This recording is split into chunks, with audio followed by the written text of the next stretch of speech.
mungkin ya, selama ini kita melihat dari presiden ini ke presiden ini ke presiden ini, segala sesuatu itu pasti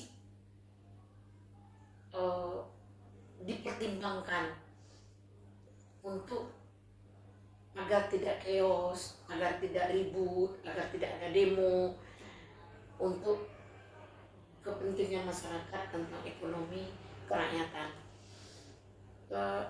Pak Prabowo ini saya melihat dia presiden yang terlalu polos dalam berpolitik, ya, sangat polos dalam berpolitik, sehingga dipelintir oleh orang-orang yang dekat di samping-sampingnya, di sekeliling dia, orang-orang yang tidak dapat pertanggungjawaban semua sikap dan perbuatannya yang merugikan kepada masyarakat dan merugikan politiknya Pak Prabowo itu sendiri. Ada janji politik Pak Prabowo, satu pun tidak ada terrealisasi saat ini ya. Kenapa kita menyampaikan seperti itu? Kita pernah menjadi tim Pak Prabowo ini. Mungkin orang sudah tidur, kita masih jam 3 subuh masih teriak-teriak. Begitulah kita dengan seriusnya, karena kita lihat Pak Prabowo ini, kita lihat ketulusannya dalam memimpin bangsa ini, dari gerakan dan cara-cara dia. Setelah dia mendapatkan kedudukan sebagai pemimpin di negara ini, satu pun janji politiknya belum terrealisasi. Satu pun janji politiknya tidak terrealisasi dengan baik. Contoh, dia akan memberikan gratis sekolah, gratis pendidikan, tidak akan merugikan rakyat, memberikan subsidi, banyak janji-janji politiknya. Ternyata zong saat ini. Kenapa? Dia mungkin niat untuk melakukan, meringankan ekonomi masyarakat itu, cuman karena caranya nggak tepat, akhirnya hancur. Contoh MBG, apaan sih MBG ini? Nggak penting. Dia bantu sekian triliun, sekian miliar per hari, jadi tai semua. Kenapa? Makan yang tidak jelas hasilnya. Kadang-kadang gizinya kita tidak lihat. MBG itu bahkan merusak citra. Adanya MBG ini merusak citra. Kenapa? Makin banyak ladang-ladang korupsi itu, ya Bu ya. Jadi disinilah kita melihat Pak Prabowo ini makin hari saya lihat ada itikat-itikat orang yang ingin menkeoskan pimpinan Pak Prabowo. Saya sedih. Pak Prabowo ini polos, ikhlas dalam memimpin bangsa ini, tapi politiknya nggak greget gitu. Jadi tolong diperbaikilah cara berpolitik Bapak. Umpama kalau Bapak ingin membantu, jangan MBG itu dipertahankannya, kan merusak dan mengganggu konsentrasi kita. Kenapa? Orang sibuk buat ladang-ladang korup kan? Nah, inilah buktinya yang ditangkap itu. Jadi dalam hal ini saya menyampaikan kepada pemerintah, tolonglah berikan jalan yang terbaik. Pertama, dengan naiknya BBM. Apakah kenaikan BBM ini dirapatkan dengan DPR sebagai ini sebagai kontrol dari pemerintah itu, ya? Jadi DPR sebenarnya jadi apa kalau seperti ini, tidak ada mementingkan masyarakat dan rakyat? Pertama, dolar makin hari makin gila. BBM naik, tentu semua untuk kebutuhan pokok jadi naik gitu. Lapangan kerja tidak ada. Janjinya lapangan kerja. Sebenarnya kalau Indonesia ingin menyelamatkan bangsa ini tentang ekonomi kerakyatan itu sebenarnya sederhana. Lapangan kerja dibuka seluas-luasnya. Dengan lapangan kerja tentu ekonomi terjamin, pendidikan terjamin, kesehatan terjamin. Karena orang sudah bekerja dengan baik. Ini kan tidak. Nah, MBG saat ini menjadi seksi dan viral. Kenapa tidak memperbanyak kantin di sekolah? Kemudian kantin-kantin itu tentu adu masakan, gizi, ya kan? Tentu mereka bersaing dalam masakan dan gizi. Nah, kantin itu ingin siapa yang belanja anak-anak. Jadi mungkin anak-anak ingin makan di mana, catat seperti absen, ya, atau pakai kupon, ya kan? Kupon kan repot. Kalau menurut saya di absen aja. Yang anak yang kelas 1A makan di sini, 1B makan di sini, 1C makan di sini. Boleh pilih dari mana saja dia tanda tangan dan nomor kartu induk, kartu sekolah lokalnya. Kalau menurut saya seperti itu, Pak Prabowo. Mungkin lebih dari separuh bangsa ini menyayangkan Anda. Mungkin lebih dari separuh bangsa ini masih peduli dan masih membutuhkan dan menunggu janji-janji politik Anda. Tolong direwin ulang ya. Janji politik itu didengarkan, apa yang sudah terrealisasi, tentang subsidi kah, tentang ekonomi kah, tentang pekerjaan, tentang pendidikan, tentang kesehatan, tentang lapangan kerja, tentang kemahalan, tentang kenaikan, tentang segalanya. Apa, di mana letak subsidi janji Pak Prabowo itu gitu. Jadi sekarang orang ada yang kurang ajar loh mencaci maki Pak Prabowo. Kan itu nggak boleh juga. Pak Prabowo nggak akan mampu memimpin bangsa ini dengan 38 provinsi, ratusan kabupaten, ribuan kecamatan. Itu nggak mampu dia sendiri. Dan kita berharap yang di sekeliling Bapak itu pekerja lah. Jangan orang-orang yang ibarat kata nggak punya motivasi gitu. Jadi yang di sekeliling Bapak tolonglah motivator gitu ya Pak. Orang yang punya motivasi, punya pandangan dan solusi-solusi terhadap bangsa ini yang sedang tidak baik-baik saja. Pertama ekonomi, kemudian pendidikan, kemudian kesehatan, maupun dalam penegakan hukum. Jadi Bapak jalan-jalan keliling-keliling dunia, saya dihargai. Siapa yang nggak menghargai Bapak? Kalau Bapak ingin dihargai, merasa puas Bapak dihargai, datanglah Bapak ke kecamatan, ke kabupaten, ke provinsi-provinsi, kelilinglah Bapak, roadshow lah Bapak seluruh ke Indonesia ini.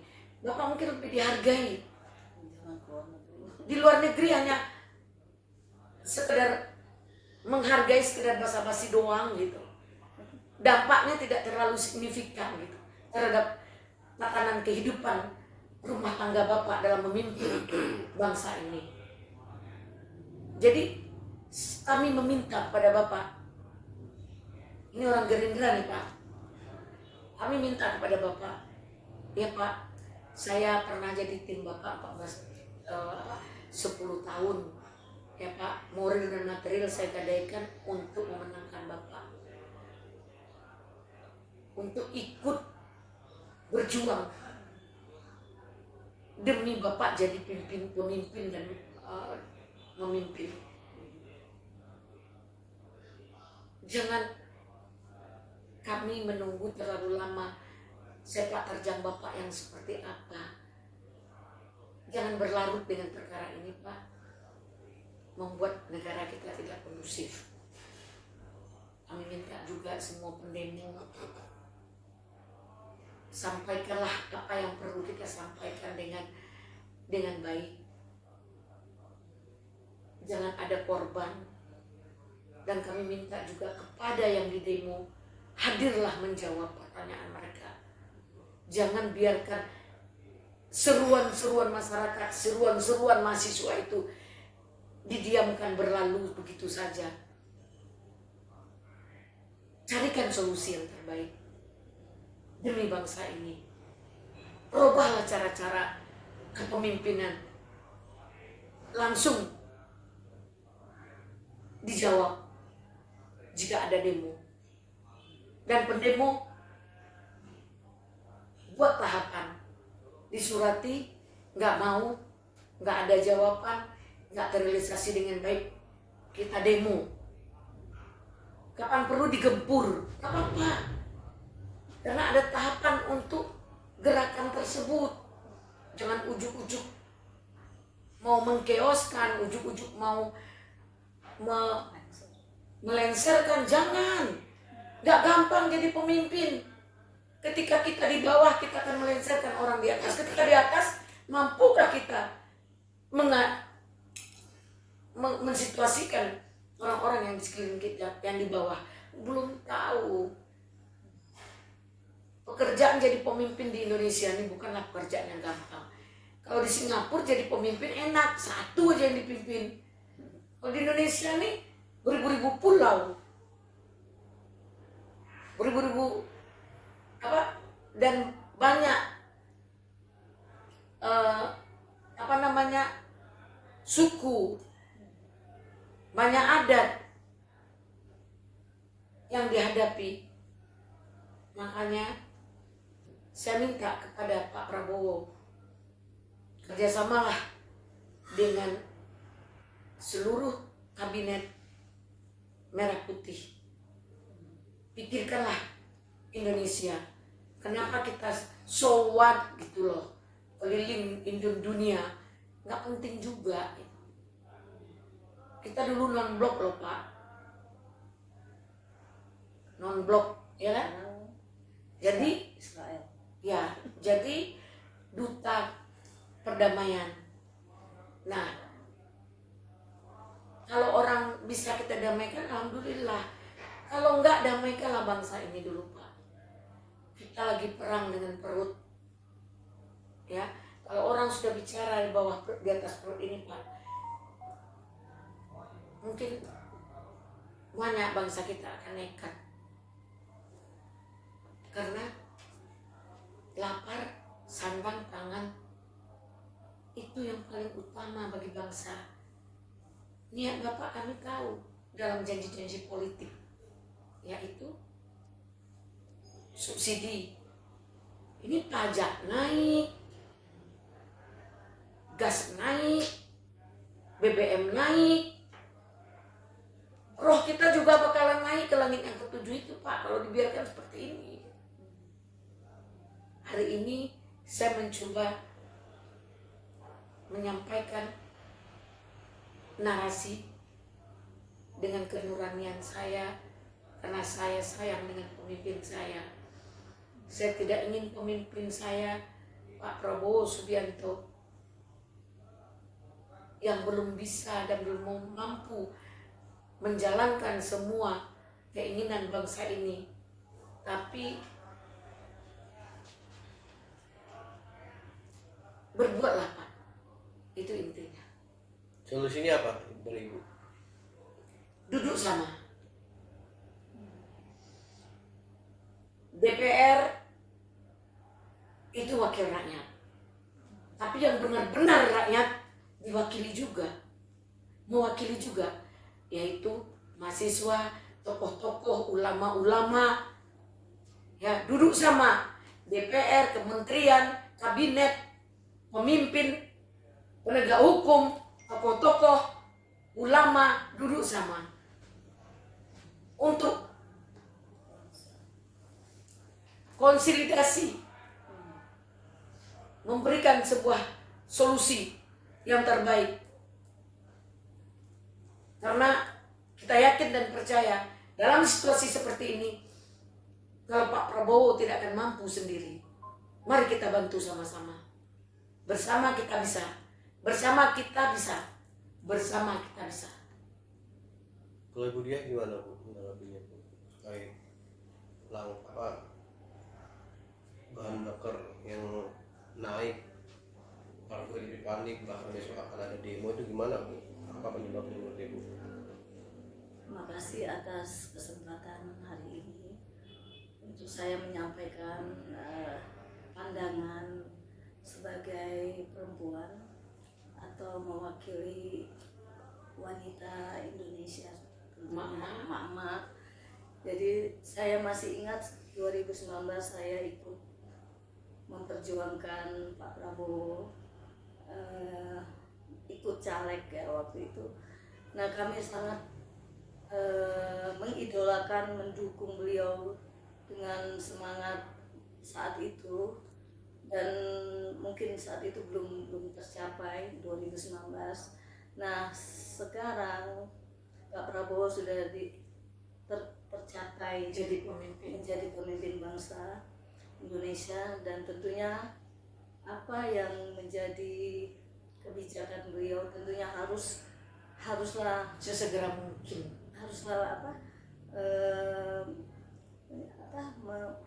memikirkan nasib bangsa Indonesia ini saat ini yang sedang terpuruk. Jadi dengan naiknya BBM hari ini ya, beberapa hari yang lalu secara tiba-tiba pemerintah menaikkan BBM jam 3 malam ya kalau nggak salah ya.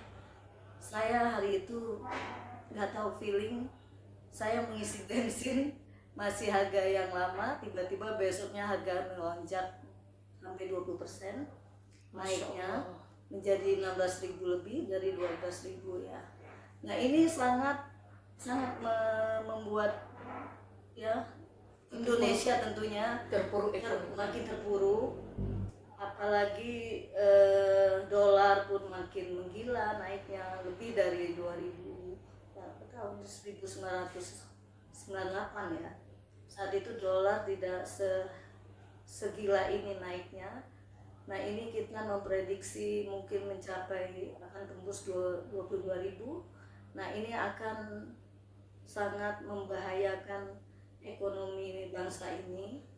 Nah jangan sampai Pak Prabowo tidak punya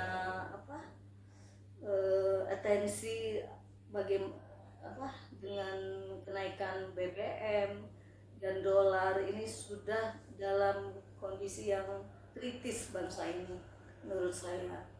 Jadi tentunya kebijakan-kebijakan yang menghambur-hamburkan anggaran yang selama ini beliau pertahankan harus sudah dihentikan, seperti ya MBG ya, yang ternyata terbukti itu sudah menjadi ladang korupsi dengan tertangkapnya 3 pimpinan tertinggi dari MBG tersebut.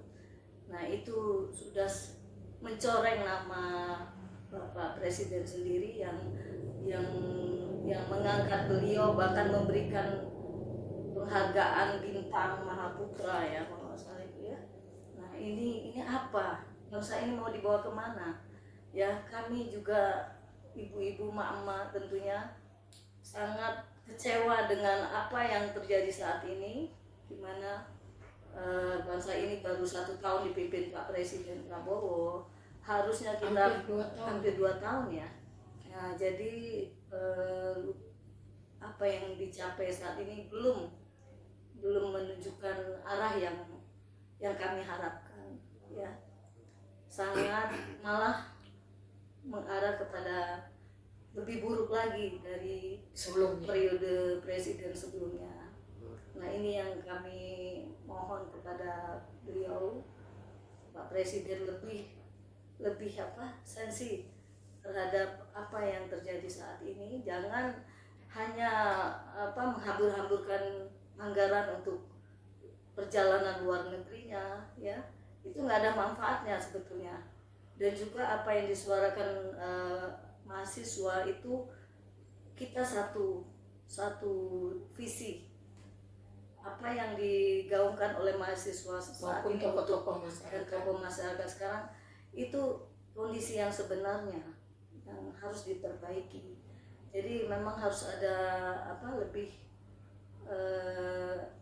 bukan people power ya, tapi untuk membuat presiden kita ini lebih sensitif terhadap kondisi bangsa saat ini. Demikian dari saya. Semoga besok rencananya ya, besok ada demo besar-besaran, itu semoga tidak terjadi kerusuhan 98 ya, seperti tahun 98. Kita berdoa aparat juga jangan terlalu represif terhadap pendemo. Mohon didengar tuntutan-tuntutan dari masyarakat. Jangan dan juga himbauan kepada anggota Dewan DPR RI, mohon lebih punya kepekaan. Jangan Anda giliran mau duduk di DPR, Anda hadir meminta suara kepada masyarakat. Sekarang dengarkan suara masyarakat. Jangan hanya duduk dan tidak peduli, seolah-olah sekarang kita anggap pejabat-pejabat ini sudah buta dan tuli. Mohon segera mereka merubah sikap dan lebih prihatin. Jangan hanya memikirkan pribadi. Mohon pikirkan masyarakat yang sekarang betul-betul dalam sulit.